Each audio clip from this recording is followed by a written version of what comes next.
welcome to episode 241 of The Dive Down, a Magic the Gathering podcast focused on the latest decks, trends, and strategies for the casual spike. My name is Stanislav here in Manchester, and with me on the line, from the beautiful Chicagoland, it's actually a very special guest. Dave's not here. Shane's not here either. Instead, we have the one and only George Jabbour joining us. Hey, George. Hello, I'm honored to be here, and you call me very special. I'm happy to be here on a very special podcast. Oh, thanks. Thanks, mate. Yeah, so Dave and Shane had to take the week off, so I invited my internet friend to join me on today's show. And, you know, sometimes when we have a guest on, it's like very interview focused, but when I went through the notes, it ended up coming out very dense, and I think this is going to be a very classic dive down episode, even though George is here instead of anyone else. We'll try my best to fill in. Before we begin, I gotta talk about one of our newest sponsors. It's Heavy Play, the card gaming accessory brand that's designed to improve your gameplay and your game day. I'm playing in a tournament this weekend. I've already packed up my Heavy Play Equip Mag deck box as well as my playmat. I'm excited to use their enhanced ergonomics, mobility, and protection to show off my sweet, mostly full art Teamer Rhinos deck at an upcoming Modern RCQ. Heavy Play is coming to your LGS soon, but you can also shop online at heavyplay.com and use promo code TheDiveDown2023 for 10% off your first order, or find the link just added to TheDiveDown.com. We have a fancy affiliate link. You don't have to memorize any promo codes now. You can just go to TheDiveDown.com, scroll down to our affiliate links. We have all of our sponsors, including Heavy Play. Click on that, and Randy over at the Heavy Play team will know that we sent you. But now let's talk about this week's show. Like I said, it's a dense one. George and I are going to talk about preparing for the recently begun Modern RCQ season. Specifically, we're going to try to chat about the trials and tribulations of sideboarding and sideboard guides in particular. We have some fancy new technology that's going to hopefully help us sideboard smarter, or at least remember our sideboard plans. Because, you know, they've been living in our head and under the stress and brutal, terrible fluorescent lighting of the LGS. Like sometimes it's hard to remember the exact ins and outs. But we're going to talk about sideboard guides as well as just like the general tips for preparing for competitive REL and RCQs in particular. And then we're also going to take a quick dive into a topic that's near and dear to both my and George's hearts, which is why playing Control is so friggin' hard in Magic. Does that sound like a fun plan to you, George? I'm really excited. I was excited when you first reached out, and when you told me we were going to be talking about Control specifically, I was locked in. I'm ready. I mean, I gotta ask, what else would we talk about? Stats, numbers, diving, the sport. I don't know. Spelunking. That's after hours. We talk about the cave diving hobby. All right, before all that, let's housekeep really quick. We do have a new patron to join the Dive Down Nation. It's the Breakfast Enjoyer. Hello. Nom nom nom. We do have a new review as well from Taunt Bank. Maybe it's Town T Bank. Either way, this reviewer said that we are a great show for modern Magic players. And I must say, I agree with Taunt Bank. We are a great show. If you'd like to support The Dive Down, you can do so at our Patreon, which is at patreon.com/thedivedown. You can also shop at thedivedown.com/store. That supports us as well and outfits you in some sweet gear, shirts, hats, other stuff, I'm sure. I think there's fanny packs, bum bags, if you're British, like me, sort of. You can support us while playing Magic Online with a Mana Trader subscription as well, using promo code TheDiveDown23. Gets you 10% off your first 2 months of renting Magic Online cards. Also get some sweet grooming products, fragrances, and more at Barrister and Man with promo code TheDiveDown23 for 15% off your first order with them. And last but not least, Nerd Rage Gaming, the matchmaker in my relationship with George. They also have a sweet promo code for you. This doesn't even support the Dive Down. This is just, we have a relationship with NRG. They want to extend a special something to our listeners. If you use promo code DIVE8, you get an 8% discount on any cards you order from them. Use it as many times as you want. I dare you. George. I do frequent their online shop a lot, I'll say. Isn't Nerd Rage your LGS, or at least one of them? It is. And they have a loyalty program, and there's tiers to it. Oh, wow. I am, for better or worse, at the 8% tier. Oh, wow. Humble brag. Maybe a confession. Humble brag. You get to play a lot of Magic. That's true. Tell me without telling me that you don't have any kids. I have a dog. Well, you can crate a dog. I can't crate my 2-year-old. That's very true. Yet. All right. I want to talk about who you are very briefly, and also like how we met, because we have met in person once upon a time before I moved to England. But even before that, we've like mentioned you on the show. We've noticed your results with like innovative control decks. I think we probably named you both by name and by your MTGO handle. Which, what is your MTGO handle? My MTGO handle would just be George Jabbour. Okay. Somewhere I was like watching you stream, and I was like, hey, we were just talking about your deck, which probably had Narset Days Undoing or some other Narset package years ago. And then thereafter, I go to an NRG Mundelein tournament, one of the bigger ones. And I go sit down with some friends of mine, and you're sitting with them too. And I'm like, oh, hi, George. I'm Stan. I think at that point, you were already one of my notifications on my stream. Your voice. I don't know if you know this or not. I did not know this. Every time I get a subscription, after the very first NRG Top 8 I had last year, you mentioned the deck and me, and you kind of put me in the same breath as Wafu Tapa, Gabe Nassif, and I, if I could, would have done a backflip when I heard that. I showed my wife, it was on repeat, and I'm like, this is a perfect sub sound. And so to this day, that's what I've got. It's hard to watch Twitch when you live in Europe and you're trying to watch like the Americans, because most Americans, with the exception of like Spike and Doom and maybe just like a few others, a lot of the streamers that I've enjoyed in the past are always streaming in the evening, like after work hours, which I think includes yourself.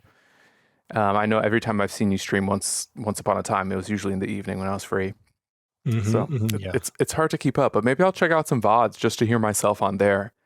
Oh, there's a really easy way. If you want to trigger the audio, you could sub. Okay. you can sub. You can drop 5 subs. I can. Depending on how many times you want to hear it. I can sub.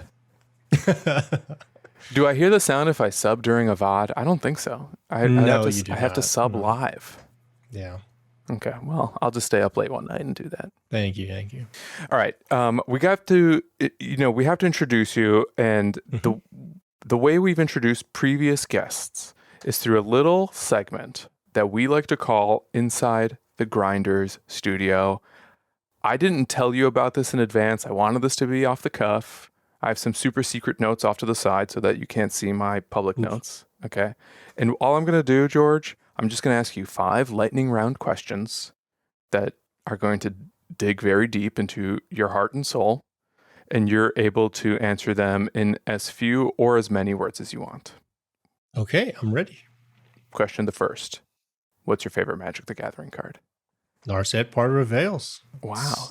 It's something that's I've become attached with, something that's brought me a lot of results, and a card that brings me a lot of joy. So I'm going to go with that one. I'm going to put it above Jace the Mind Sculptor, Brainstorm, all the good stuff, even Counterspell. But she doesn't even have island cycling. She does not. I don't play 4 of that card. I don't play 4 Lorien Revealeds. So we're going to have to let Narset trump the rest. Okay. All right. I'll keep that in mind. Astute listeners will know that this Grinder Studio is going to be a little different from some of the previous ones, because some of the questions that we're going to talk about, I think, cover previous Grinder Studio questions. And also, like, I know enough about you that I don't need to ask what your favorite format is. So instead, what I wanted to ask, what's your proudest MTG accomplishment? I think I would say I don't want to be like, oh, well, there's a lot to choose from. But I wish you it's had. difficult to say that's an accomplishment or that's just somewhere I did well or that's a pretty cool thing. But I would say that first energy top 8 I had last year, I felt over the moon, more than I think most of the rest that I've had since then. And I would say that's because I had taken a long hiatus after college. Got married, got a new job, did some moving between towns, and just didn't have time for Magic. I saw they printed Counterspell in Modern Horizons 2. I was like, okay, if anything's going to bring me back, it's this card. We wanted it for the last 10 years that I was playing Modern. So I came back, got back into it, tried to get a grasp of the metagame, get some of the heuristics back down, play patterns, and didn't know if I still had it or not, or if I ever had it. And then to be able to perform decently well at a tournament where a lot of really powerful mages attend. I felt really good about that. And to know that I could compete and hang with some of the best brought a lot of joy to myself. Was that a Modern tournament? That was a Modern tournament, yes. That was NRG Chicago. Right in my backyard. So it was a great time all around. And let me guess, you played some variation of blue-white control?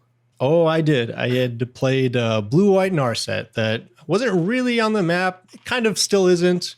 But that was the advent for me of bringing that deck to all the tournaments that I go to. Yeah, the advent of your brand, perhaps. Yeah, something like that. I wish I could sell t-shirts or something with just Narset and my face on it. I don't know. Never say never. Parody Act. That's what the Parody Act is for. It's just so much. I've looked into merch. It's just so much work. I just can't do it. All right. Question the third. What's the worst Magic misplay that you can remember? Now, this is one where there are too many to choose from. Oh, man. There doesn't go a tournament. A tournament doesn't go by where you don't have some story either to share with your friends or to cover up. And just pretend, I didn't misplay. I played perfectly. But yeah. My worst one. First one that comes to mind that still stings. The first one that comes to mind that does still sting. It was at an NRG Chicago earlier this year where right after Lord of the Rings had come out with the One Ring, I was playing the One Ring in Narset Control. And it was my winning in for top 8. Essentially, it was 2 rounds earlier. I ended up winning the next one for top 16, but if I'd won that one, I think we would have been locked. And my opponent's playing creativity. I have a pretty good advantage on the board. I've lost a lot of life at this point, but we're turning the corner. You know how it is with control. You give up a lot of ground in the beginning. And I let my guard down just a fraction of a hair too much. I let something resolve that I shouldn't have, which was a creativity. I had a hand full of cards. Notable good card in that deck. I had 7 or 8 cards and enough life to play with that I could discard 1, I could lose to 3 life, untap, kill the Archon, play my ring, whatever it was, and just actually close out the game. Archon, I discard my Leyline Binding because I don't need this. I have a Solitude in my hand. The opponent draws a card. They've got 2 mana up. They play, I forget the name of the card all the time, the 2 mana red enchantment that it enters the battlefield. You discard a card and then draw 2. Yeah, and then they can pitch it or sack it to give a creature haste. They can very much do that. Yeah. And so they discard a card, draw 2, play a land, and kill me. Right. And I'm sitting here staring at this Solitude with no other white card, with a Leyline Binding that I just discarded in my graveyard. And I felt terrible. I'm like, this was my game to lose, and I've done it. I found a way.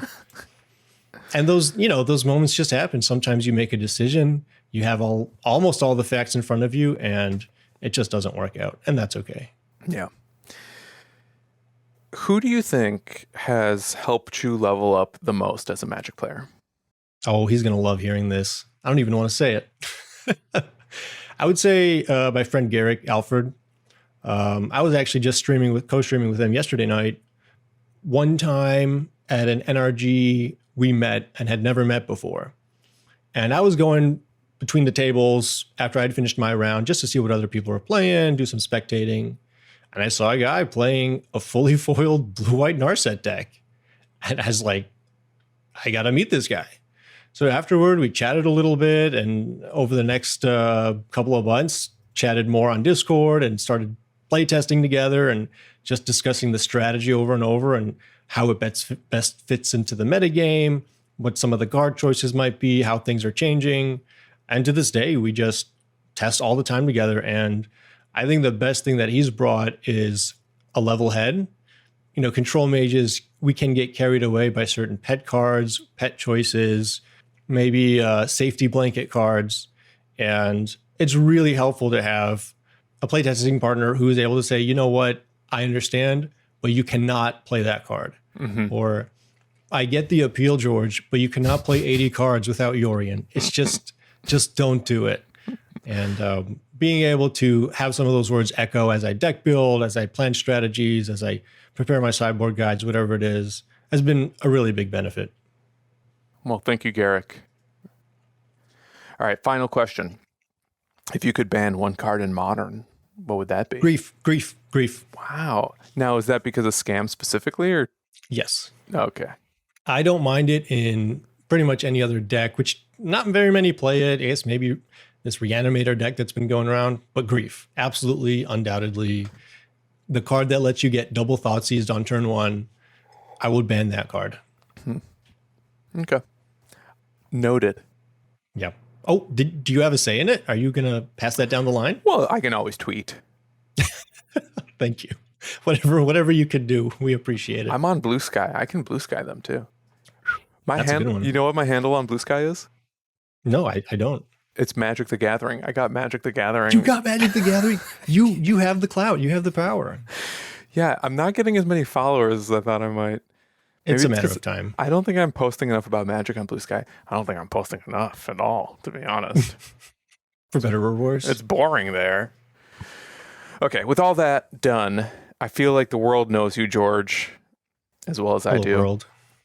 Let's talk about tournament prep to start, because you and I are both playing RCQs this weekend. And both with extended art decks. Yeah. Oh yeah, I was really happy when you said that. I know there's a lot of foil fiends out there, but I can't justify that. Yeah, you know, the foils, they're too scary. They're too scary. I've been, just as a total aside, I've been like just dabbling a little bit in the Pokemon card game. Oh, okay. And there are some Pokemon cards that only exist in foil. Ooh. And you just live with it. Magic players could not live with, was it Nexus of Fate? Was it the Uproar? That was, I think, the one of them. Yeah. Or the one. Yeah. Man, no, I couldn't imagine that. So we're playing this tournament. You know, RCQs, they're a step above the LGS, obviously. Like, this is step one in your path to greatness. I've played one this year already. I played a lot more last year. How much do you grind RCQs? I will go... Okay, so this season, I'm not sure. It's still up in the air because I'm a little bit more busier this season of life than I was for the last couple of RCQ seasons. But I'll go to at least a couple per month, unfortunately, as needed. But yeah, there's a lot in the Chicagoland area. It's an abundance. You'll find one at least almost every weekend, if not every weekend, for the majority of an RCQ season. And I'll travel an hour and a half tops to one. And that's a far reach in the Chicagoland area. Yeah, because hour and a half, you get up into Wisconsin and you can start playing some of those Southern Wisconsin tournaments. You get to Wisconsin, the border of Indiana, Naperville, west suburbs. Yep. What's been your best finish at one? Have you qualified for an RC? Yeah, a win. Yep. Which RC did you play? RC Dallas. No. Sorry, RC Atlanta. The first one? The Pioneer one? Yes. Yep. Cool. Yeah. We were there, but our paths didn't cross. No. Sadly. Were you in the same bracket of tables that I was in? I was in the bracket of tables of people who just showed up but didn't qualify and just wanted to hang Okay. out in I was Hotlanta. there after a little bit. Yeah. Okay, yeah. So when preparing for RCQs, or I guess like any comp REL tournament that you remotely care about, how much time do you spend actively preparing for the event versus just like playing Magic for the sake of playing Magic in the weeks leading up to a comp REL event? No, that's a really good question. I definitely do both. I try to go to as many legacy weeklies as I can. I'll probably go to 2 or 3 a month because playing Magic just for the sake of playing Magic is terrific. It's awesome. And I don't want to forget that. On the other hand, competition is, where it's at. And it's a little bit hard to quantify how much time I spend because it can happen in bursts. It can happen throughout the day.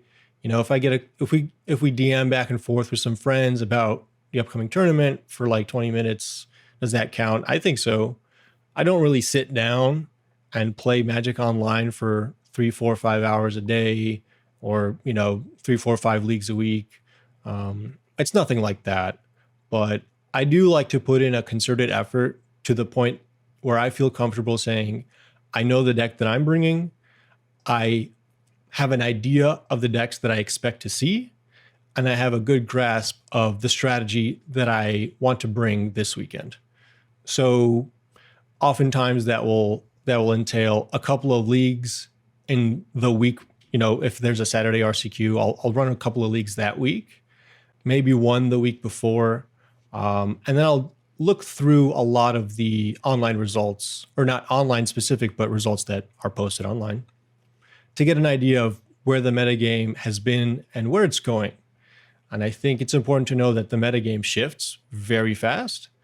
And, if you're preparing for a tournament 2-3 months in advance, that may, not really benefit you or serve you well. You think even the paper metagame can shift that quickly? Yes. I think at competitive REL tournaments, it can. If there's a new deck on the block that's just an ace, you may not see it at your local F&M for a month because people are kind of just showing up after work, play some Magic, do a little competing, but they're not going to drop $200 on the latest playset of whatever card has just spiked because there's a new best deck. But for a competition, they will.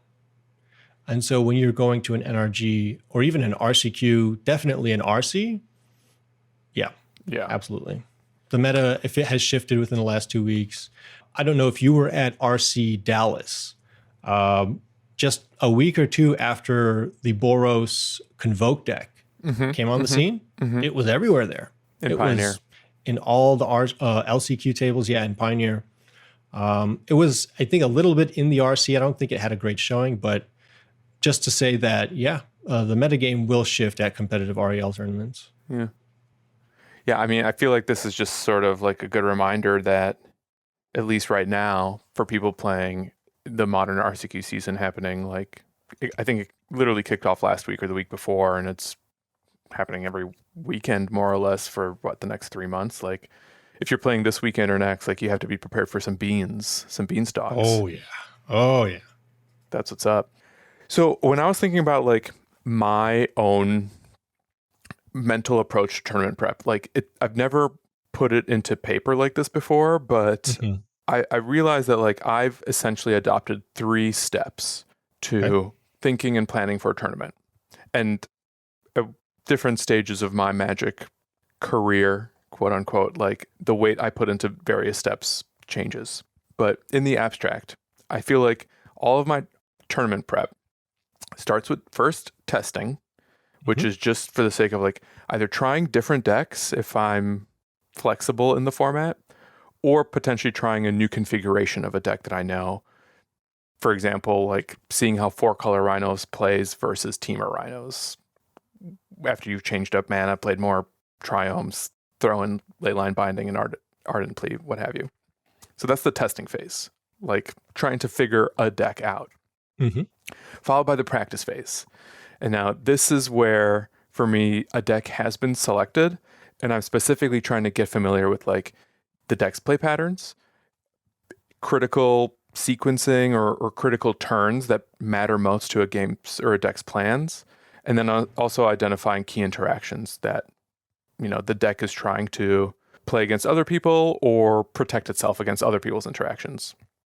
And in this practice stage, for me, slight tweaks can still occur, like swapping sideboard cards or your land configuration, maybe changing a 4 of to a 3 of, etc. Right, yeah.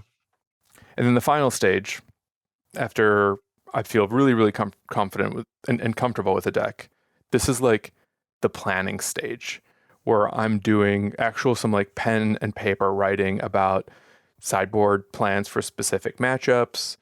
I'm not sure what other planning there's to do, like what snacks do I want to bring with me, what tokens might be using, but stepping back from the deck itself and like planning how I'm going to approach the tournament and the metagame and really having a plan for who I expect to play against, or even trying to have like some like abstract plan for curveballs. Like what happens if someone brings like a mill or a merfolk? I might not write out a sideboard guide, but like I'll at least consider like what happens if like someone's what do I have for these less popular strategies?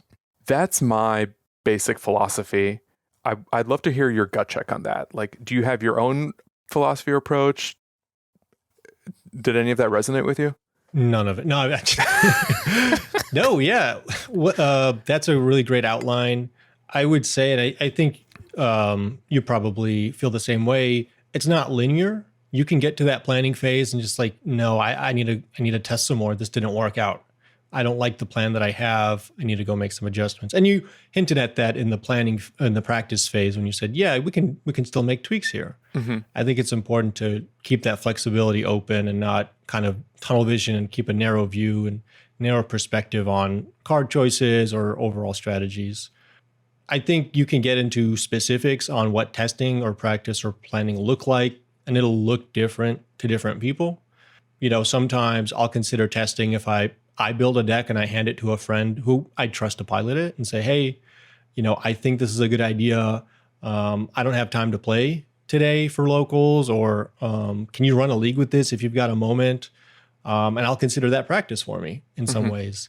I think some of the play patterns, like if you've played the same deck over and over, practice isn't necessarily, play fetch land, fetch, shuffle, find my land. It can look a little bit different. But yeah, I think with planning as well, I like to put feelers out. I think it's really important. I think it's difficult as a single person or even 1 or 2, 3 people to get like a perfect perspective on what the metagame is going to look like.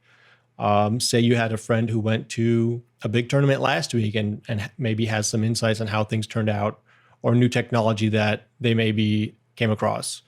I think being plugged in to some extent can help with the planning, knowing if I'm going to an NRG, I know I'm probably going to see X, Y, and Z people. Mm-hmm. What have X, Y, and Z people been tweeting about in terms of decks and strategies?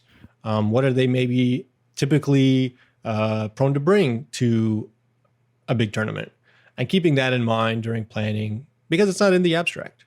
But yeah, it's important to know what this looks like for you.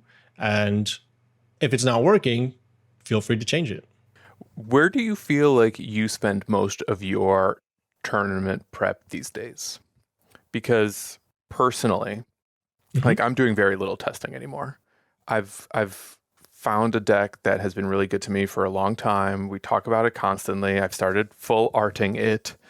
And it's like, I don't need to test anymore. I just need to like practice against a changing environment and potentially make tweaks because new innovations emerge. And I don't know that if for me, like putting in a couple flames of Anor and Mutavaults into Rhinos is really testing. It's more like practicing with a different configuration and figuring out like what numbers mattered the most to me. I mean, I guess maybe we can split hairs and call that testing with new cards, but like I find myself feeling less reliant on cleaning up like the cobwebs of a specific deck and its play patterns. And for me, like it's more about like trusting my autopilot enough to pick up the pace when I'm just like in the moment and really spending more time nowadays on like the planning and like thinking about what people are likely to bring based on the metagame, based on the online metagame and seeing how much that reflects into paper. I feel like on some level you might be in a similar position because you, like me, just kind of play the same deck every time. Is that fair? It's more fair than I would like to admit. Even as I enter my testing phases, as they're outlined here, the testing, practice, planning, and I try to rearrange a deck, I fall back on the same strategy. I mean, not out of laziness, but hey, like you said, this is working. I'm going to stick with it. How important do you think it is to prep for every single tournament? Oh, I think we all have enough time to have some amount of prep for every tournament. I do spend a lot of my time nowadays more so, quote unquote, online than playing Magic. I know back in college, we played so much. We would do a lot of the testing by hand. But nowadays, I mean, there's information and there's data and there's metagame shares and there's visualizations and there's analyses people put out. And I think it's important to leverage what you can in addition to just your own results, play testing against your friend. And it's important not to neglect and ignore, hey, there was a huge, 200, 300, 400, 500 person tournament last weekend, and the deck you were planning to bring didn't have a great showing. You should consider that and maybe make some adjustments accordingly. But yeah, I like to throw on Twitch streams while I'm working, kind of in the background, get a feel, not just for what the streamer's playing, but what their opponents are playing, because, they're going to play the same deck for a couple hours, but you're going to see 5-10 different decks on the other side of the table. And you'll be getting some insight. Okay, this is what people are playing on Magic Online. This is how some of the games are playing out. I'm downloading all this as we go because, I work, I have stuff to do. I don't have unlimited time to physically play Magic. So it's important to be able to get some of that information in different ways. Yeah. Something that I've been thinking a lot about ever since a particular article was published is the difference between good and bad practice. Right. Last November, a Magic player known as Ash, who's also known as Shudder MTG, published an article to Substack that was titled "How Bad Practice Can Make You Worse in Magic." And it was basically a synopsis of that first Pioneer RCQ and lessons learned preparing for it, and then lessons learned during it, and trying to like take a long, hard look at really the difference between blindly grinding games of Magic for the sake of playing them and racking up numbers versus playing Magic to ask yourself specific questions and honing your decision-making skills.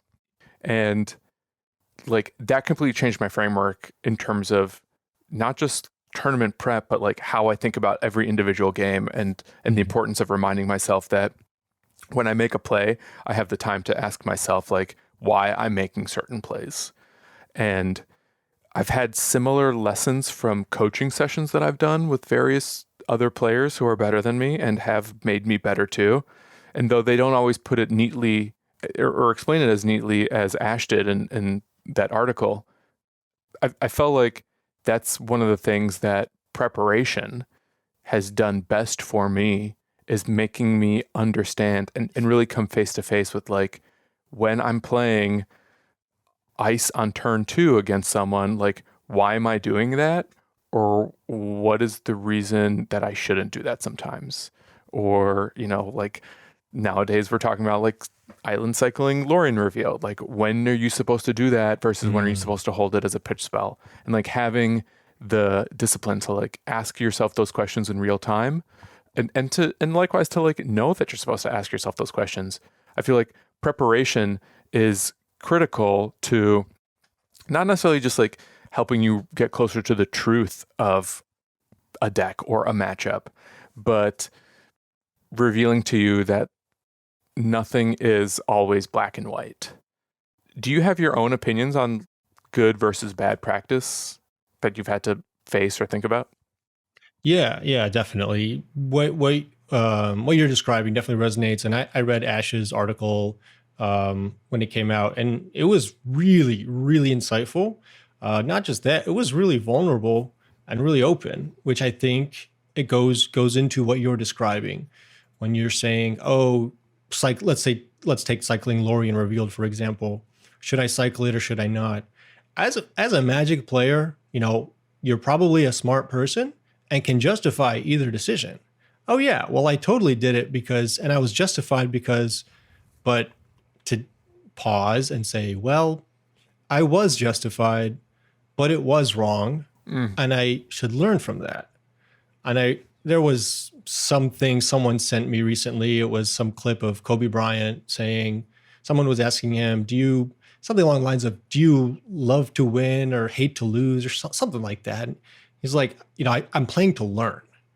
I want every interaction to be something that I'm learning from. And for someone who wins a lot, you have to sit back and think, well, that's something I can learn from. That's an influence that I can take and kind of internalize.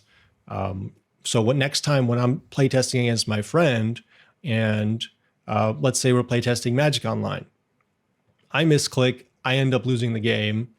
My friend says scoreboard. I say, like, okay, sure, but dude, you would have lost that game at a tournament, and I think that's important to consider. And that's the type of thing where it could be really, Magic at the core of it is winning and losing. It's a game. And it's really easy to, as one of everyone's favorite catchphrases, be results oriented. But the results are only a very, very small part of the picture. The journey to get there, the prep, the planning is 90% of it. You do a lot more playing Magic outside of a tournament than within it. And so, yeah, it's important to not just, if you have this perspective, it's great, but to surround yourself with people who share this perspective and outlook toward tournament practice is invaluable. Because then you're kind of both on the same, or you're all on the same page. No one's here to win or lose a particular playtest session, which, as silly as it sounds, can be the case sometimes. You're here to learn. You're here to maybe play open-faced. You're here to discuss and talk through some of the lines, and just keep an open mind overall. Yeah. Do you think that if you're practicing on MTGO, the quality of practice you're getting differs if you're doing prelims versus leagues versus challenges or whatever? This is a contentious question. Not necessarily for me, because I don't care, but for others.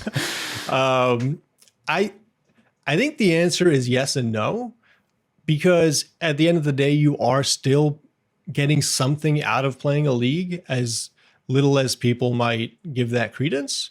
You see people who do play, 1, 2, 3 leagues a day. Some of the streamers, they're great Magic players. They're also playing prelims, of course, but not as much as necessarily the people who just play prelims. Mm-hmm. However, it is overall higher level of competition, especially challenges, prelims. There are people who are trying to qualify for something. There are people who are taking it seriously, kind of what we described earlier with the comp REL, the metagame shifts.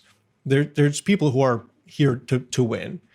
Sometimes people playing in leagues are just playing with some friends, just having a good time. Maybe they're streaming some janky blue-white Narset deck and just having a good time. And you are fair to consider that, quote unquote, not great testing. And if that's the case, just find another way to test. But if that's all you can do, it's better than nothing. But now, are leagues, is that bad for testing or bad for practice? I personally don't think it's bad. Yeah. I guess I don't know if I made that clear. I'll if I have time, I'll play a league to practice. Yeah. But if it is a little bit of testing, that does overlap a little bit. But in a perfect world, let's say I have decided this is the season that I'm really going to put the work into winning an RCQ, and I'm honest with myself, it might not happen on the first one. I might have to fire a few bullets, and I want to do the best quality practice possible. I'm probably going to get more value out of prelims or a cheeky weekend challenge than maybe doing 2 leagues aka 10 matches, which is about a challenge's worth. Mhm. Now, I assume that's because like the people who are coming, as you put it, the people who are coming to prelims and challenges, they're playing to win.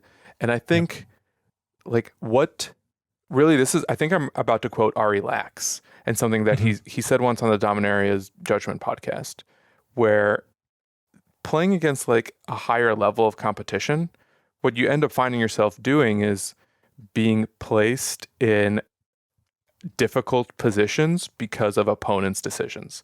And likewise, what you want to learn to do is the same to others. Does that make sense to you? Like, do you agree with that? Absolutely. Do you think that's what it comes down to? I think some of the best leveling up I've done is, and a lot of viewers I'm sure resonate, is playing against people who are better than me and doing a lot of losing. I think you were describing in a perfect world, and I want to get the best amount of testing in. I wouldn't do it on Magic Online personally.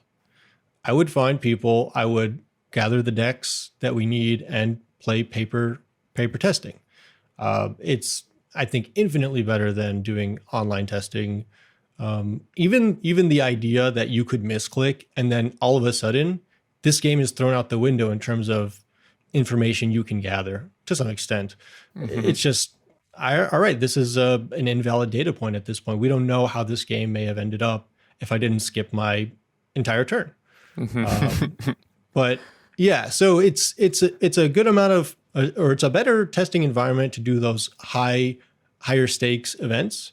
But if you really want to say, hey, I have a NRG coming up, or I have whatever, a Pro Tour, an RC coming up, I'm going to grab the friends that I trust, the friends that I respect as Magic players, and say, hey, let's sit down and do this and focus and do this. Do you remember what type of prep went into the RCQ you won and how that changed from the prep you may have done for the RC itself that you lost? Well, I didn't lose it. It was never mine to lose.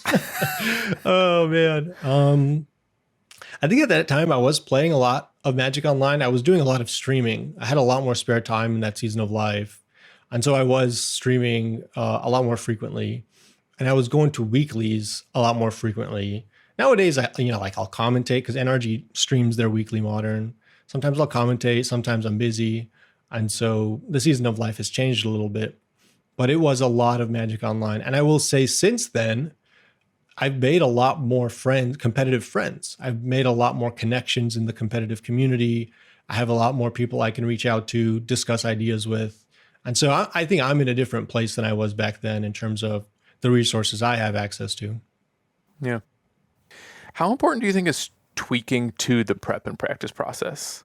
Like once upon a time when I was a little younger, I would think about the last sideboard slot until the morning of. And nowadays, maybe this is my own bad habit, or maybe I'm not taking certain tournaments seriously enough, but like I planned out my deck a week ago and have literally already finished my deck list. And I'm just like, I've figured out my sideboard. I'm ready to move on.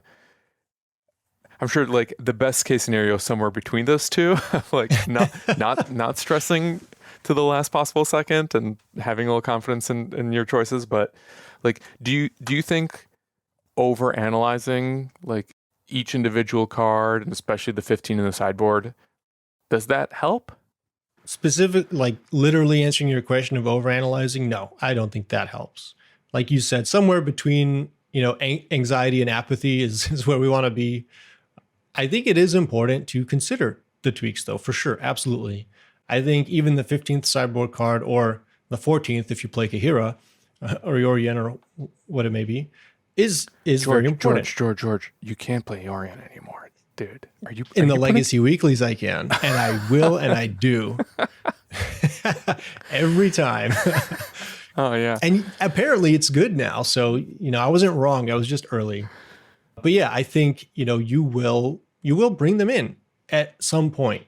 And if you don't, that's something to reevaluate later. But if you go into a tournament, and I think you asked this earlier where you said, is it important to prep for every tournament? I think the answer is yes. I think if you want to go to a tournament blindly, maybe nonchalantly, maybe you don't care if you win or lose, you're going to get out what you put into it, unless you're some really, some prodigy, or it's just like 100 times better than everybody else in the room. I think if you have a deck like Rhinos that you've piloted a lot, you're very comfortable with, you know what each card, what purpose each card serves. Yeah. You don't necessarily need to say, well, all right, from the top, let's evaluate the first card, the second card, all the way down to the 75th. Not super necessary. For a lot of decks where stuff doesn't change very much, let's say Tron in Modern, you really don't have to do that. You can maybe consider, if a new card has been printed, should I add this to my sideboard? I think what's been recent is like Filigree Silex, maybe one of the most recent ones that has changed something in the 15. You don't have to reevaluate constantly. However, if you're playing a reactive deck where you need to react to certain strategies, let's say a blue-white control deck, it's super important, and it's necessary to actually do that, because you need to know what every card in your deck serves a purpose for. It's not just playing 60 good stuff cards. It's not just playing 60 synergistic cards, let's say like a Yawgmoth deck. It is 60 answers. And if you don't know what you're answering, and if you brought last week's answers for this week's threats, you will very likely be out of luck. Yeah. Yeah, I think back the last time I played a competitive Modern tournament, I actually did it with no prep. It was a win-a-box, so stakes relatively low. And obviously I played Rhinos. It was before Lord of the Rings, I'm sorry. It was after Lord of the Rings, but before Lorien Revealed was discovered as the technology. So like there was one person in the room playing the One Ring, and it had like just come out. But I wasn't sure what to do with my final sideboard slot for that particular tournament. And I just put in a Brother's Hood and the Wrath that can also Wrath artifacts. Yep. It's just because I was like, this might be good against like random decks. Something. Yeah. And then it ended up winning me 2 games. and I guess like ultimately 2 matchups as a result. And like, I wonder how much of that is just like results oriented confirmation bias that like I figured out like the one card that was going to like get me through that tournament versus just like the deck was solid no matter what. And this one card kind of helped you get there, but it wasn't the sole reason you got there. The reason you got there is because of, the other 74 doing their end of the bargain. Yeah, I mean, it's a little of column A, B, and C. I think you can get the right answer the wrong way. That's fine. I mean, hey, if I was in your position, I would ride that high, like, hey, I did really well at a tournament. Yeah, how'd you do it? Don't worry about it. I just did well. I had Brothers Hood End against Hardened Scales. I thought about Brothers Hood End for a week, and I just thought it was the right meta call. But yeah, I mean, it happens, and it's a great feeling when it does. Yeah. Let's talk about sideboarding in a little more detail. Sideboard guides, so hot right now. People are selling them. They are. They are. On the corners. How often, historically, have you referred to these, either because you made them yourself in preparation or someone you trusted put one together for your 75 or like something that's close to your 75? Well, I'll make my own. I think it's important for me, not necessarily a necessity in general, but it's important for me to know what purpose every card serves in my deck. It just makes me feel comfortable. It relieves a lot of my anxiety about, I really don't know why XYZ person put this card in the deck, but I'm going to play it anyway. I would feel really uncertain. So it's important for me to make my own guide, but I do make them for every RCQ and above level event. I think at F&M, I don't have, it's at Wednesday, it's the middle of the week, we're going to jam. I'm going to play some Stoneforges maybe, I'm going to play some pet cards. It's a great time. But yeah, if I really want to win a tournament, look, as a control player, even at the end of game 1, it could be 30 minutes in, you're sweating beads, your forehead is just glistening. Well, maybe not yours, mine definitely will. And I don't have the wherewithal to kind of sit, all right, so let me analyze what my opponent just did, what some of the cards I need to bring in are, No. I'm way too flustered, and I'm watching the clock, and I got to win another game. I got to make sure I don't lose and go to time. And it's so nice to just say, I did this work already. I am prepared. I have the mental shortcuts that I can take here. I'm going to leverage them. And sometimes the guide might be wrong, right? Like you have to be willing to pivot, even if you've taken the time to think about it, plan it out. When you're actually face to face with the information your opponent's providing, you might think like, actually, maybe this one card is good enough. Yeah, no, definitely. It's not a sideboard Bible. It's just a sideboard little, hey, consider these. I like to write some notes sometimes and say, hey, this is how I'm sideboarding. If you see something different, it's not set in stone. Please make some changes accordingly. Maybe it's based on your opponent's play pattern, what they've done, what they've shown you they're willing to do in certain game actions. You should make the adjustments. And sometimes you may not need to. You say, all right, well, this one's pretty standard. This one's pretty by the book. Let's just wrap it up and take this one home. Yeah. So I had this planned conversation about tournament prep. Definitely was going to mention sideboarding. And then yesterday, like last night, I'm pretty sure I actually even like woke up to this message this morning, was a DM from George like, hey, can we talk about this new website I just made to help people make their own sideboard guides? It was very fortuitous timing. It really was. I did not plan it at all, but I'm really happy that the timelines have aligned. So flexslot.gg. Tell me about it. Well, what is like it? I said, let's just start. Let's start with like the basic. Like, if someone goes to flexslot.gg, what are they gonna see and do? I don't have nice boilerplate like you did at the beginning of this episode. I'm kind of going entirely off the cuff here. I'm a rookie at this, but it's a sideboard guide website. It's I had a tagline. I may or may not keep it. It's called Flex Slot for the grindy matchups. It's still in some of the imagery I have on my desktop, but basically I've been making sideboard guides, and I mean it's a great time. I enjoy the discussions around them. I enjoy creating them and sharing them, but I don't play every deck, and I really wanted to be able to give others the opportunity to make their own.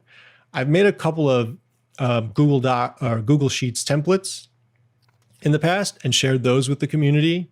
And some of the people, I mean, it's resonated. It's been well received. They have, some calculations and some stuff, some drop downs. It's kind of a helpful tool. And I've always wanted to take it to the next step. I was just always waiting for someone else to do it. Until I'm like, look, I can't keep making these Excel sheets that I keep losing, and I don't know which one's the most up to date, and they're just hard to keep track of, and the format is kind of annoying, and I feel like I'm at work again because I work with Excel sometimes, and I want to feel like when I go to make a deck list on a deck list website, it's something I can save, it's something I can share, and I think that's where a lot of the motivation came from. Is I personally wanted a better tool for this. And now it's a way for me to share with others. So did you build this yourself? By one definition, yes, literally. But, a lot of thanks to the people who've supported me, emotionally kept me going, given me ideas, done some of the really alpha behind the scenes testing. Shout out to everybody who's helped with that.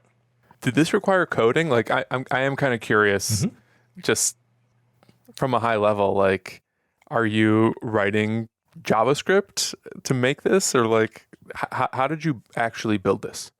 It started as an empty document with nothing in it. And it's now, it's a lot of JavaScript. It's Angular for the front end, and Django and Postgres for the back end, and some frameworks here or there sprinkled in between. But yeah, it's programming from, started from scratch. Maybe there was a better way to do it. I don't know, but we're here now, and it mostly works. It's still kind of in some form of beta.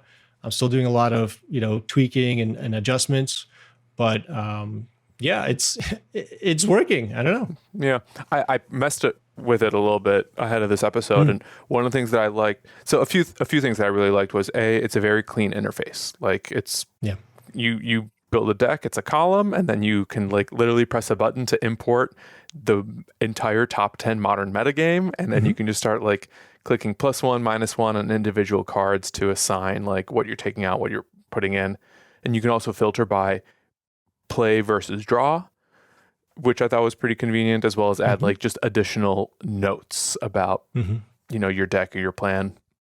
It's currently free. Is it going to stay free? Do you know? It's free for everyone except me right now. Yeah, server costs. But yeah, I think that's the idea right now. I've been asked a lot, like, oh, so you plan to take a cut from creators, or you plan to have some sort of subscription? Not really at the moment. That was never it was not one of my motivators going into it. My motivators was, I make these sideboard guides all the time. I want to make them more legible. I want to make them more easily. I want to have more fun making them. I'm sure a lot of people feel the same way. And so I'm not really thinking about how to flip this into some sort of grand monetization. Although if people have ideas, I'm listening. I don't even really want to put ads on it at the moment. I don't like the experience when I go to a website and there's a lot of pop-ups and ads and I have to dismiss things. A lot of my design choices for this are, what would I enjoy as an end user, and then going and making it that way. And so it would be nice to monetize it at some way. The Patreon's open, the donations are open, and that's great if people want to support. But I am employed, so I'm not trying to make money or trying to make a living off of this. Every time I open it, I just think, oh wow, this thing exists. I get to use this thing. There's like a separate George the developer and George the Magic player. I'm like, oh man, someone made this thing. Oh wait, it was me. That's pretty cool. Do you have any specific goals for it in the near or long term? Yeah, I think, I don't know. There's some integrations I would like to do. There's some collaborations I would like to do. My goal for it, well, it wasn't really my goal for it to be sort of released into the beta at this point, but my wife Angela was kind of encouraging me the whole time, like, you're being perfectionist. Just get it out there. Things can change. You can make adjustments. Just get people's hands on it. And so, even getting to this point, I think it's farther than I expected to be at this point. I'm kind of taking it one step at a time, one feature, one bug report at a time. I would just want to get people into it. That's the goal. I want to get people using it. I want to get people's feedback. I want to make adjustments. I would like for it to be a good, useful tool for the community. Hell yeah. Thanks for making it. I think it has a lot of potential and promise. It already works outside of the box. Yeah. And you can tell that it has like room to grow more features. Some of them are listed at, I think it was maybe on your Twitter you listened about, maybe it was on the Flex Slot page itself, but excited to see where it goes. And I think it's going to be an awesome addition to like people who are like stuck trying to figure out like awkward Word doc templates or like maybe, some people aren't very good at using Excel. They haven't had a lot of experience with it and like don't know how to format cells or columns. And this kind of just like makes it easy. So yeah, I was sent a lot of sideboard guides over the last year or two. And hey, if you want to send me one, please send it through FlexSlot. It'll be much more legible. All right, so that's flexslot.gg. There will be a link to that in the show notes. Anything else that you want to touch on regarding tournament prep that we haven't discussed that you think is valuable or important, or maybe even like lessons you've learned that have aided you over the years? I would say don't stress. Just at the end of the day, call it, this is the deck, this is the strategy. I'm reasonably confident. I'm going to put it down. I think stressing for the last, flex slot to the last minute, you're submitting your deck 10 minutes before deck reg. I would advise against it. There's something to be said about going to a tournament nice and calm. and I would encourage to be mindful of that throughout all the rest of the tournament prep. All right, let's take a quick break. And when we return, we're going to talk about modern control, maybe just control in general, why it's unbelievably hard to play, maybe why you shouldn't be playing it, but the things you should know if you're a modern psycho and insist on putting blue-white cards in your deck no matter what. Stay with us.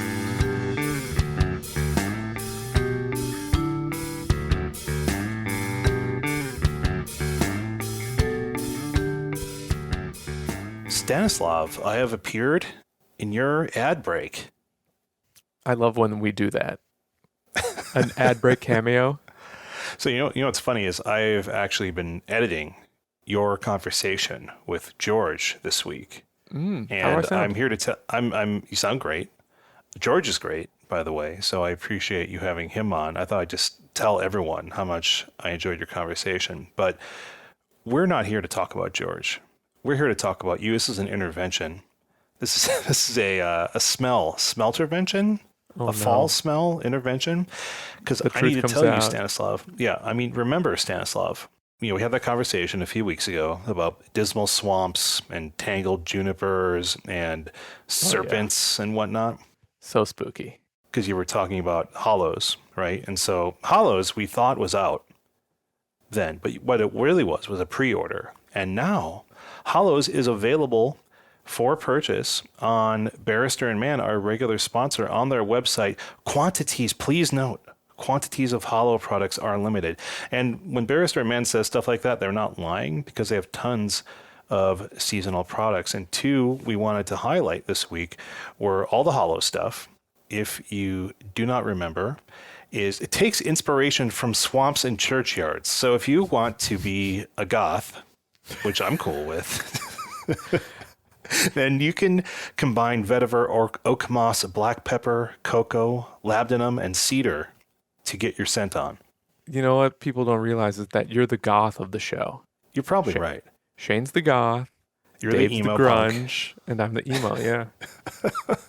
And along with hollows for my goth self, there's also Leviathan is back, which is 5 stars, 128 reviews for the shaving soap alone, by the way. And Leviathan is definitely, I think this is going to be a Dave smell. Sandalwood, coffee, cedar, and musk. If I was going to describe Dave in 4 words, it would be those. A dark and feral scent. So again, very Dave-like. And so yeah, if you want to grab those before they're gone, I would suggest doing so. Hollows itself, as we talked about, comes in a ton of products like brandy snifters and hoodies and water bottles, but also, of course, the shaving soap, the eau de toilette, the aftershave balm, and my personal favorite of the products besides the shaving soap is the aftershave splash. Oh, stunning. I love the aftershave splashes. The thing about them is that they first soothe you after a shave because you're using sharp blades on your flesh and body, and that's going to cause some irritation. They're supposed to be sharp? As sharp as possible, my friend. Oh, no wonder I have the irritation. A razor's edge. Well, the aftershave splash helps soothe that irritation. It's like calming. It's moisturizing. It leaves you feeling refreshed. It comes in these invigorating scents, as you know, because we've just been talking about all these wonderful ingredients. But also, it's never greasy. It absorbs really quickly. You just splash it on your face, and then within a few seconds, it's an afterthought because it's an aftershave. Yeah, I like it too because it's like a fragrance, but it doesn't stick around quite as long as cologne, and it's not as intense. So it's kind of like a subtle fragrance. And also, I think it mixes pretty well with a lot of the other sort of regular old colognes I have. And so I like mixing and matching the variety of scents from the library. So if you want to go grab some of these, head on over to Barrister and Mann, MANN, use coupon code TheDiveDown23 for 15% off your first order at Barrister and Mann. We appreciate it.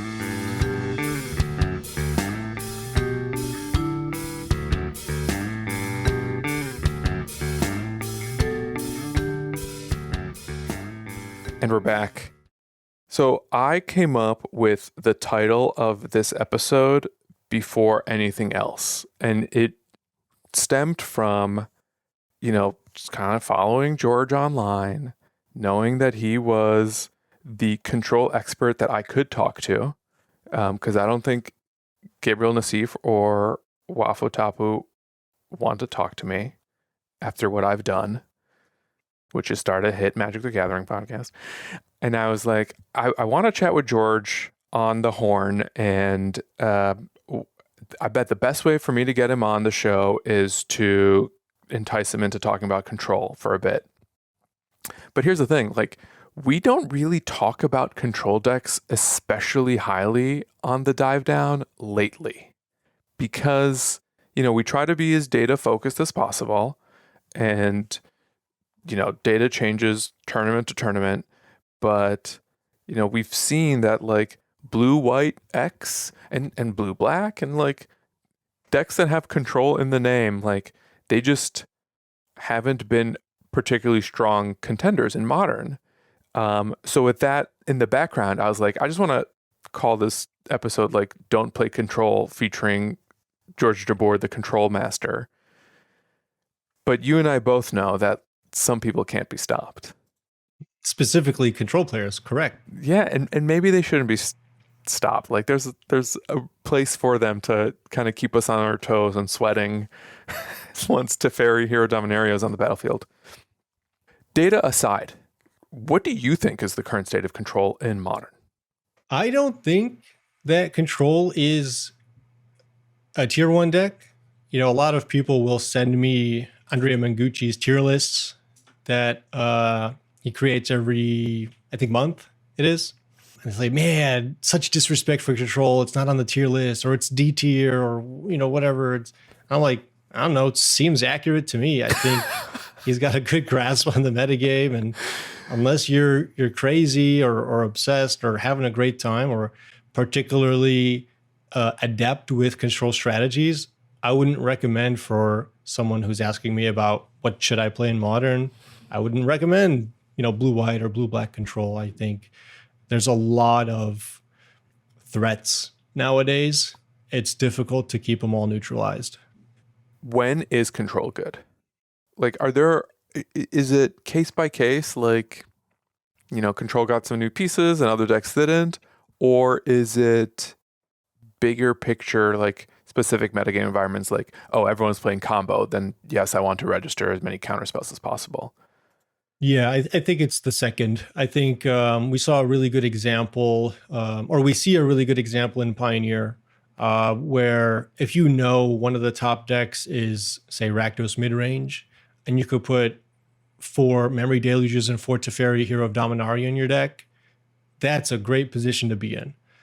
Following up on that, if the top 2 decks are Rakdos and Mono Green, some kind of slowish decks, we saw a bit of a rise in Lotus Field control, because it just has such a great matchup against 2 of the top decks that are going to comprise, 20, 30% of any given room. That's a really good time to bring control. When the metagame is a little bit maybe narrow, I should say, or not solved, but you have a great expectation of 3 or 4 decks that you're going to see, and control is good against them. In a format like Modern, that's wide, broad. You said earlier, you don't know if you're going to face against, Merfolk or Mill. People can bring anything to a Modern tournament and it can be competitive. And if you brought, say, a control deck that's geared toward beating Scam, and you didn't bring any Flusterstorms, and 2 people brought Storm, bad day. That's kind of the perspective I have.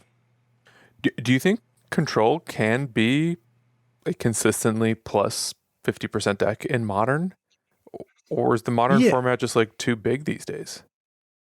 I think so. And I mean, I would say I'm plus 50%, right? I think there's some. Well, that's why you're on the dive down, George. I think there's some nuance to it. If you zoom out a lot and you could consider 4-color a control deck, you'd have to build it a certain way to be a little bit more agnostic to the threats that are across the board. And if you're playing 4 Omnaths and 4 Teferis and 4 Ren and 6s, it might not matter what your opponent's playing, In some sense, that's control. I neutralized you by just being better than you. In a different sense, yeah, control is very targeted nowadays, not just in terms of people's strategies, but in terms of the cards that exist. There was a time where Veil of Summer and Mystical Dispute didn't exist. That was a great time. Unfortunately, their existence overlaps with Counterspell's existence, and you have to take the good with the bad. Knowing that some of these cards exist, and if you brought a great strategy and a great sideboard plan, and you counter their spell, and they play Veil of Summer, and you may not be able to come back from that. And so I think there's definitely a ceiling as to how high of a win rate control can have in any given modern metagame. Why do you keep coming back then? It's because you've sunk cost into all the I'm full just arts? sick. Yeah. No, you know what? I upgraded all the full arts after a really good year of playing control, and I thought the deck deserved the reward. And, that was why I did it too. Since then, yeah, right. I was just like, you I served keep winning. me well. Yeah.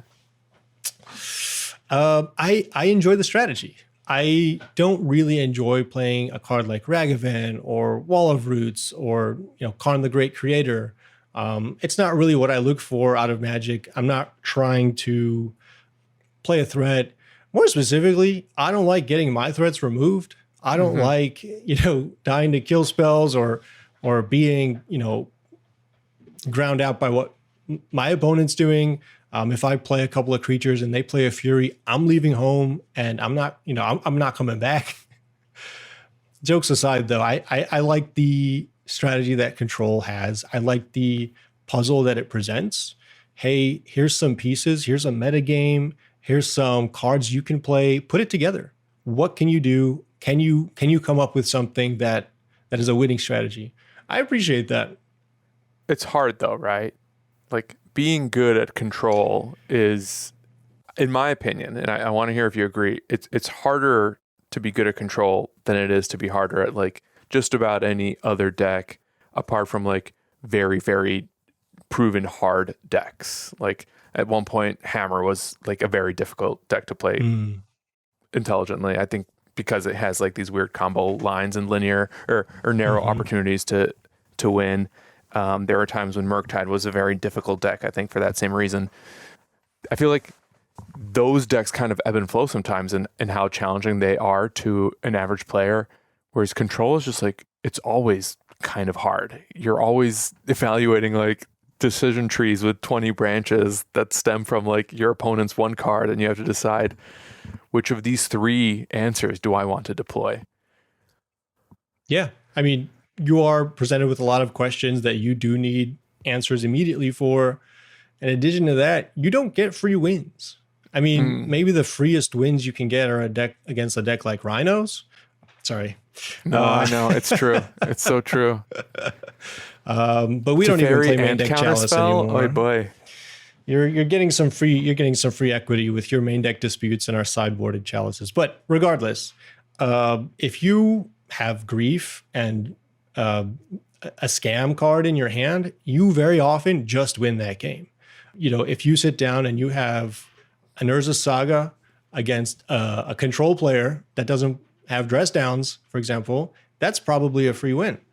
There's a lot of decks where you can just cruise comfortably into the end zone. Control doesn't really have that. I would say maybe Control is 100-0 against Infect, which doesn't exist, and maybe it's not even that good. There's no free wins, and that serves to a lot of its difficulty in terms of piloting. You are on from the first land until the last concession. Yeah. Are there like specific abstract ways to think about how to play Control versus any other random deck? Like if I were to tell you like, hey, George, I've been playing Burn forever. I want to try blue-white, something totally different. What do I need to know about playing Control that I wouldn't have gathered like from playing another strategy plus having never faced against Control myself?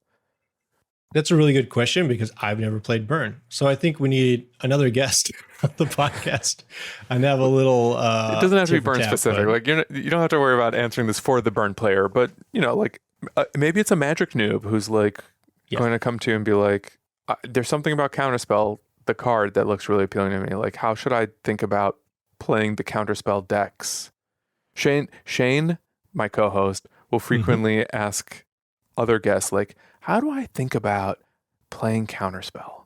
And we usually say like, when your opponent casts a spell, you just counter it, just play the Counterspell. But I want to know is like, how do I think about playing Control? And as Yeah. I'm asking you this, I'm fidgeting with a dive down pin, a first edition dive down pin, one of our first pieces of swag that says "Never playing Control again," because I got burned by it too many times. No pun intended. There was none. But yeah, like, do you think there's like specific heuristics to playing a control strategy, like whether it's draw go or tap out control, that control players recognize and maybe they've articulated, but maybe they haven't, but is kind of true universally across control decks? Yes, I think you have to know what you're getting into. I think when you bring a deck like Tron or Four Color, you don't really care what you're sitting across from. You're kind of in something like a race, and you're kind of just maybe similar to Pioneer, where you're just two ships passing in the night. Sorry, I had to throw shade at the format. But a lot of times you're just like, I'm going to play my cards and they're going to be better than yours. And that's that. But when you're playing Control, you do have to assess pretty much everything that your opponent is doing, from the lands they're tapping, to the cards they're playing, to the cards they're not playing, to the cards are in their deck or might be in their deck, to the cards that are in your deck. Like you said, they play a spell, counter it. Well, if I have a removal spell, maybe I save the counter spell for something else, maybe something with an ETB. You have to have this in your mind in advance, kind of just in your working memory. You don't want to be making these decisions as you go. Like you said, you get to these spots where, there's just so many questions and you're fumbling with the answers. And I think if you have sort of a mental cheat sheet in advance, you know what's a threat, you know what's not, you know what answers you're looking for against certain cards. Like you said, save the counter spell for something else. I think that's really important. It's not just a good stuff deck. As much as Control people would like to have you believe their deck is full of good cards, they're not. There's a difference between, Counterspell and what else is in there? Counterspell and Archmage's Charm. Oh, yeah. Don't get me started on Leyline Binding. But there's a difference between Counterspell, Archmage's Charm versus Renin 6 and Omnath. Like, Right. one of these are good cards. The others are magic cards. It's tough. You gotta know what you're using when. Yeah. I had this whole section called "How Important Are Win Conditions to a Control Strategy," but I feel like we just need to talk about Narset specifically. Ooh. Because Narset's like a pet card for you. It comes and goes from various control strategies in various colors. You're correct me if I'm wrong, you're primarily sticking to Azorius control. Yep. Maybe like quasi 4-color to play Leyline Binding, but it's Azorius cards. Yeah. When you're registering Narset, like, is it always Narset plus Days Undoing, or is it sometimes just like Narset to be my 3-mana dig through time? I think maybe there's been 1 or 2 tournaments where I've registered Narset without Days Undoing. There's been 0 where I did the opposite, of course. But I think it's not just a 3-mana dig through time, although that's a big part of it against a lot of decks. I want to go back to something we've touched on a lot, which is there's a lot of threats. There's a lot of questions that you're being asked as a control player. None of them matter if they're not in your opponent's hand. And that was a big motivation as to why I started playing the deck. I don't think playing Archmage's Charm, Memory Deluge, all these draw go cards is a good strategy right now in Modern. I think people have realized that at this point. And I first started playing the deck because Control could not keep up with 4-color Yorion at all. No matter what you did, there was no way. The only way to do it was to mind twist them and then win the game somehow. And I think that's the core of what Narset brings to a control deck is yeah, it'll maybe fog for a turn sometimes, eat a removal spell, draw you a card, find you, dig 4 cards deep for something you're looking for. But also it will just, all right, we're getting into this part of the game where you've got some mana, you've got some cards, at any point you could slam a haymaker or an ace card and I'm not ready for it. Let's just sidestep all that, take everything away from you, and then I will end the game at some point. But now I don't have anything to worry about. You're demoralized. There's no way you're coming back. Yeah. How often is control good? Because Teferi Time Reveler is like the heart and soul of so many control strategies. Man, that card is something else. Could control exist without it? That's a very interesting question because I also think it's one of Control's biggest weaknesses is an opposing Teferi. Of course, yes. So if there was no Teferi, maybe, we'd be better off like we are in Pioneer. But it's integral. I mean, there's a lot of gumming up of not just the board, but your opponent. Like you throw a wrench in your opponent's plans when you're on the play, they played a creature, you play a Teferi and down tick, and they're like, well, shoot. Okay, either I redeploy this and then they have a Teferi for a little bit longer, or I kill the Teferi, I don't repressurize the board, they buy some time. He really is a Tom Raveler. And it's one of those few cards that your opponent has to somewhat care about. A lot of times it's not the case. Teferi is 3 mana and doesn't really affect the board in a lot of cases. It's the type of card that you'll board out as many as you can versus a deck like Tron because it just doesn't do anything. But against a wide enough array of decks, it's bread and butter. Yeah. Let's do like a mini lightning round where I want to talk about like some of these key win conditions that exist in some control decks and not others, or maybe they're recurring across, control decks throughout history, and curious like where you stand on them now, basically like in their position for control decks in general. So like I'm ready. Narset Days Undoing, like do you see that as a combo finish for control? Yeah. I think I wouldn't play a modern control deck without it right now. What about creature lands? I'm old enough to remember when Celestial Colonnade was the thing that was killing me. Then one day it turned into Castle Ardenvale. I think it still is in Pioneer Control. Castle Ardenvale is like just slowly producing enough 1/1s. One by one. Are creature lands still central to control win conditions? No, I don't think so. I think Hall of Storm Giant's the closest that comes. I think having something that's untapped is invaluable. But even then, Leyline Binding taxes your mana so much. Between that and Lorien Revealed, cutting on the quantity of lands, I just don't think there's room for Colonnade. For sure, maybe you can squeeze a Hall, but I haven't played a Hall in a few months at least. So you're playing control with no creature lands now? Nope, my removal are my win cons. It's just Solitude and Kahira and Subtlety. Amazing. What about Shark Typhoon? In Pioneer, excellent. I'd play 5 if I could. And I have the Secret Layers, so it's even better. Wow. Modern, not unless you're off the top, but don't bring them. Teferi, Hero of Dominaria. Pioneer. Not even modern playable? No, it's really not. It's what happened? It's 5 mana. It's susceptible. I think the biggest thing that happened was on Holy Heat. Even if you tick up, you just time walk yourself to draw a card. You're dead. You don't have any mana up for your opponent. It just doesn't line up well against what the current format is. But in Pioneer, oh man, play as many as you can. What about Wandering Emperor? Pioneer. I hate to keep mentioning that format, but hey, we like Pioneer. Also Legacy. Okay. Yeah. Okay. Obviously you mentioned Solitude. It's your removal and your win condition. What about like, remember the old big angels? And like sometimes I see Dream Trawler in Pioneer as well, but like Baneslayer and Lyra Dawnbringer as the post board juke. These have all been relegated to Pioneer. There have been Pioneer decks where I play like a full Angel package in the sideboard. I'm definitely on Regal Caracal nowadays, but I think Solitude just obsolesced all of these options.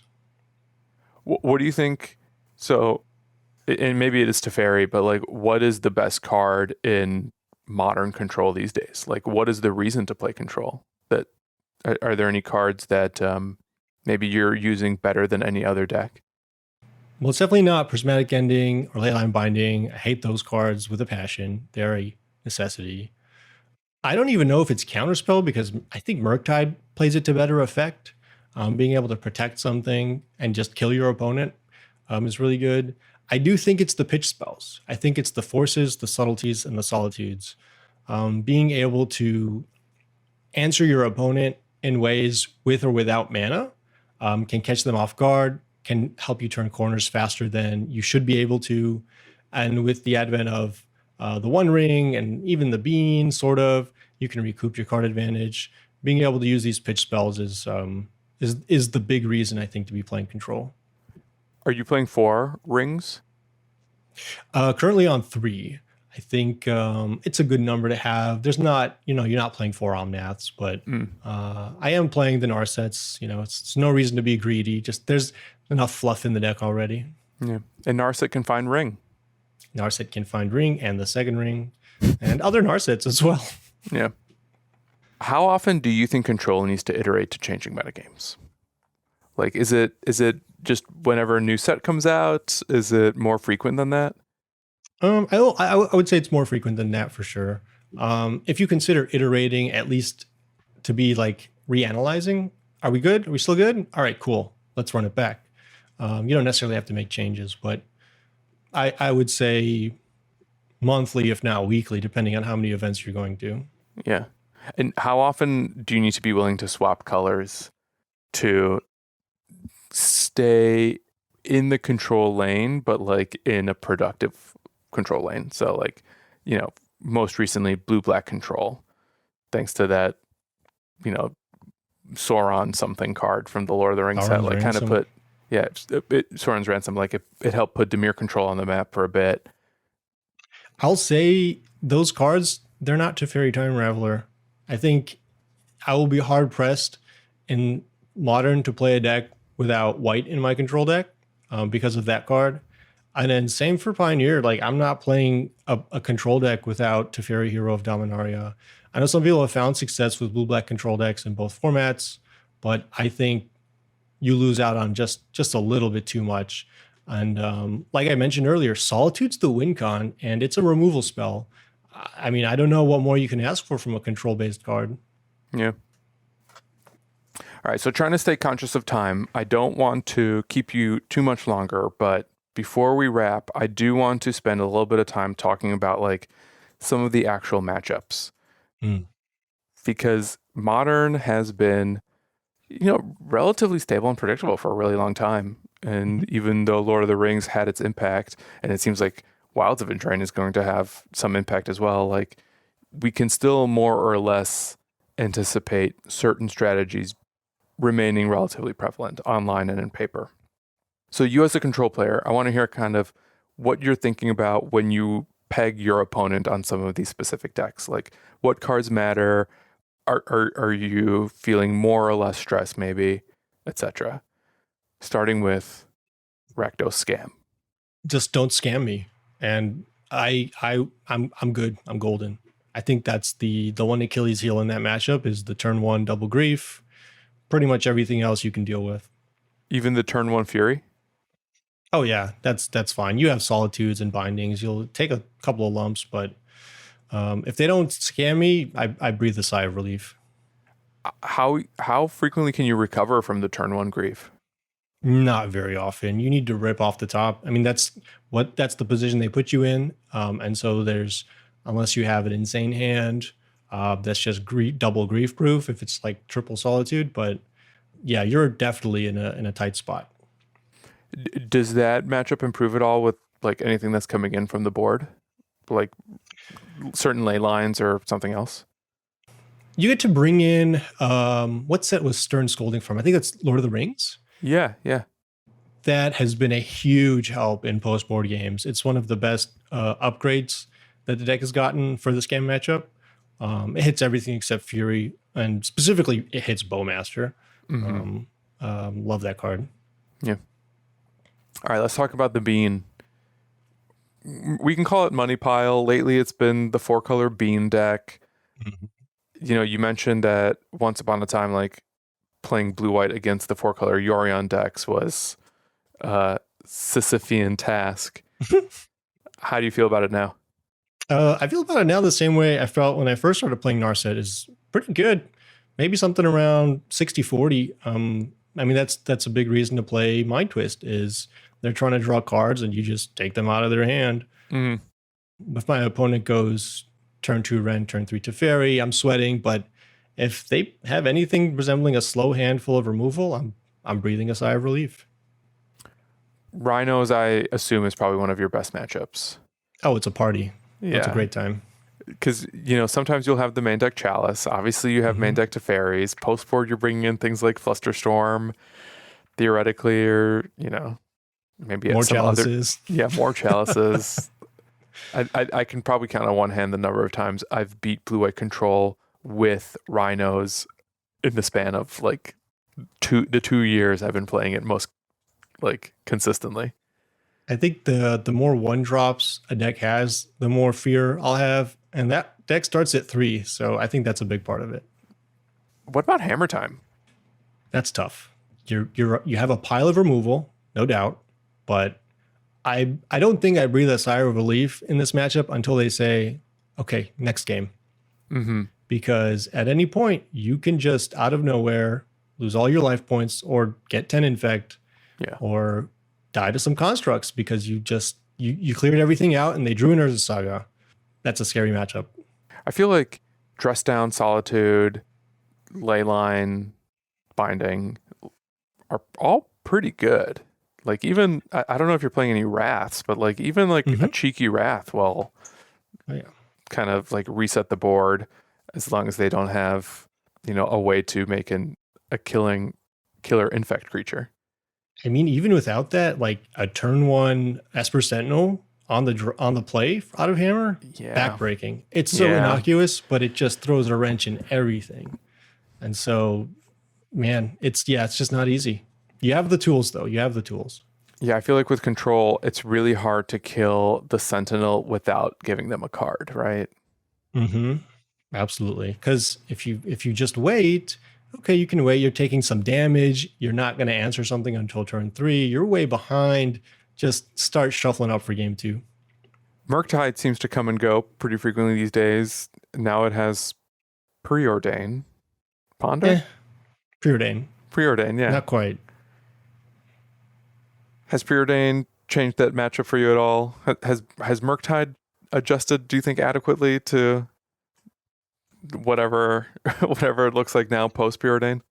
This is a similar comment to earlier where the more 1-drops a deck has, the scarier it is. So Murktide definitely falls under that umbrella. However, you have really great answers to all of their threats. So unless they have a really aggressive start backed up by counter magic for the rest of the game, you can really take control here. You've got the Solitudes, the Supreme Verdicts, just stuff that they have a very difficult time answering. In addition, like you mentioned, Preordain, the more cards my opponent plays that don't do anything or that say draw a card on them, I'm happy. Right. How about Yogg? Yogg's deceptively difficult, especially now with the Orc. Before, like if you came prepared for their combo finish and they just started attacking you with 2/1 hasters forever, you just die. And your hand has, it's like Narset and Teferi, and it's just so clunky. It sometimes just does not line up well. And now, in addition to all that, they have an instant speed threat that you have to be on your toes for the entire game. Definitely a difficult matchup. Again, you have the tools. Luckily, all your removal exiles something between Binding, Pending, and Solitude. So just don't miss a beat and you'll be fine. Let's see, who else? Am I missing anyone obvious? Like, I feel like Living End is really on the downswing right now. Amulet? Amulet, if you're playing any number of subtleties, you should go into that pretty confidently. Subtleties, dress downs, solitudes. I think you have a good set of tools there. Some of the difficult ones would be like Tron and Burn. One of them goes way under you, and the other one goes way above you. And so, if your answers don't line up well, they definitely won't line up well game 1. I'll tell you that. And then games 2 and 3 are pretty much a sweat. Mm-hmm. All right, last one I want to mention, just because we on the Dive Down, which was not me, I was not on last week's episode, but last week the Dive Down spoke about mono black coffers for a good bit because Devin O'Donnell won the challenge with it and then did really well in the super qualifier with it. How do you feel about coffers versus control? I think this goes back to if a deck doesn't really have 1-drops and 2-drops, I'll be okay. It's not quite Tron. It's a little bit slower than Tron, a little bit less threat heavy than Tron, and the threats are a little bit less backbreaking. Mm-hmm. And between the main deck forces and subtleties and counter spells, I think at some point I'll be able to mind twist them and just run away with the game. If not, just cast a bunch of solitudes on their end steps and eventually just get them down to 0. I'd love for you to cast your vote on coffers. Is it control or mid-range? It's not control, no. It's not control, right? It's a mid-range deck. No, we don't accept. It's just a big mana mid-range. Yeah, it's big. I would qualify it. Well, you can put tags on certain decks on flex slot, and I would put big mana, and I would put mid-range, and I would probably put land-based because they've got the coffers. I would bring in my crumbles, but definitely not control. It assumes a control role in some matchups, but not versus me. I love that distinction. Very clever. All right. Well, this was super, super fun. We got to wrap up. And before we go, let's plug your butt. Whoa. With promotions. We talked about flexspot.gg. Your new Flex slot. Oh, thank you. I keep mistaking that actually. Flex slot. It makes more sense, really. Flexslot.gg, your new sideboard guide creating interface. Mm-hmm. It's mobile and desktop friendly. I tried my best to make it mobile with top of mind, yes. You also stream. Where can people find your stream? Twitch.tv/Jabbour. Cool. We'll add a link to that in the show notes as well. And anything else you want to promote? Should people find you on Twitter? Yeah, definitely. I put a lot of my thoughts on Twitter. I'm on Blue Sky, but I'm not really on Blue Sky. I've got a Patreon. I put a lot of my strategies on there as well. If you want to support the website, which is free to use right now, you could support through Patreon or through even Twitch subscriptions. Also, I'll be at pretty much every NRG always. Definitely reach out and I'm just going to plug my human self as well. Nice. What's your Patreon called? Same thing. Patreon/Jabbour. Sweet. All right. So we'll have links to all of those in the show notes. George, thank you again for coming on. This was probably a month or so in the making, maybe a little more, but I put the feelers out. You politely agreed a while ago, and then I was excited that the chickens finally came home to roost. I've been really happy to be here. I appreciate you reaching out. I love these types of discussions. I hope that the viewers get something out of it. And if they have any follow-up questions about control, they can always reach out. All right, that wraps up this week's show. If you haven't yet, make sure you subscribe to our podcast so you get the latest episodes as soon as they come out. And if you use Apple Podcasts, please leave us a rating and review. If you'd like to submit a question to the podcast or just reach out in general, you can tweet us at thedivedown, all one word, or email thedivedown@gmail.com. If you'd like to support our show, you can join our Patreon at patreon.com/thedivedown, and also check out our store at thedivedown.com/store. And head over to heavyplay.com to get some incredible deck and dice boxes featuring the Equip Mag system. Connect your deck and dice boxes to your playmats. It's awesome. I love them sincerely. You will too. Use promo code TheDiveDown2023 for 10% off your first order with Heavy Play. Shout out to Mana Traders for sponsoring the Dive Down. If you sign up for Mana Traders using promo code TheDiveDown23, all one word, You'll get 10% off your first 2 months of renting Magic Online cards. And also get some amazing shaving soaps, body soaps, fragrances, and more at Barrister & Mann using promo code TheDiveDown23 for 15% off your first order. And finally, save some money on paper cards over at Nerd Rage Gaming with code DIVE8 for 8% off your order there. As always, special thanks to the bands Nowhere and Space Blood for letting us use their music. And until next week, get out there and play some Control, maybe.